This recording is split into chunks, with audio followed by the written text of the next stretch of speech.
Hi,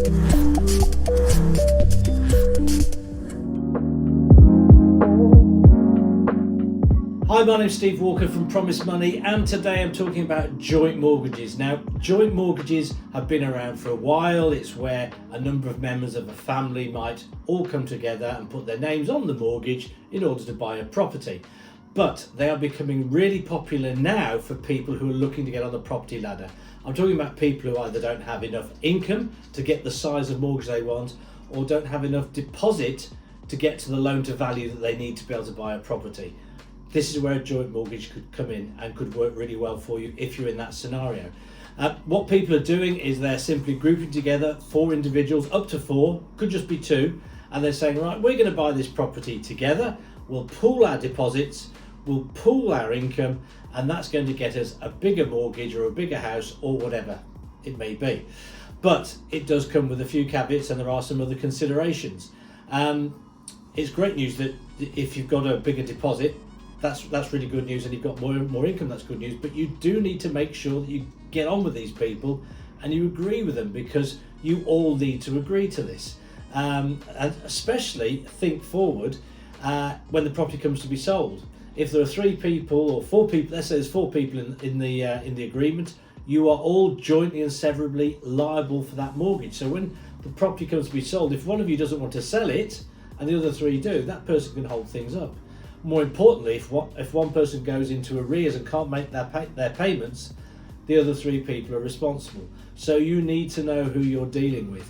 And when you're taking out this mortgage, I guess another consideration is, what's the credit history of all 4 people? Because if you've got 3 people with a great credit history and one person with a poor one, that can ruin things as well. So you need to think about those things, because you are being viewed by the lender in some extent as one. You've all got to tick the lender's boxes, but you are responsible for the mortgage jointly and severally. So you are acting as one in that sense as well. There are a few other considerations. It is great for first-time buyers and great for people who haven't got the income or the deposit they need. But as I said, you have to trust each other. And the other consideration is if you're a first-time buyer, you can avoid stamp duty. As a first-time buyer, there are exemptions so that you don't get charged stamp duty.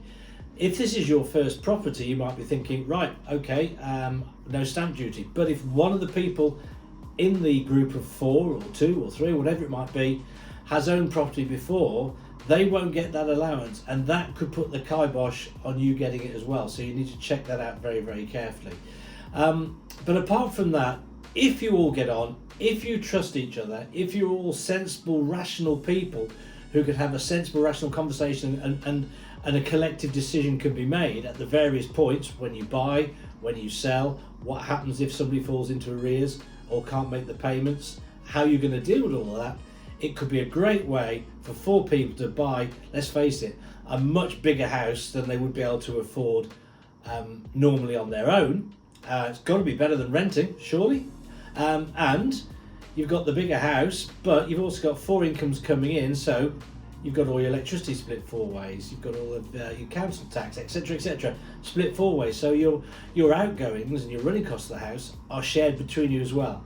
So it's a great concept. If you'd like to learn more about it, please do go to promisemoney.co.uk. You'll find a link on there. Go to the mortgage menu and it's in there. There's also a link straight to it you'll find in the information about this video.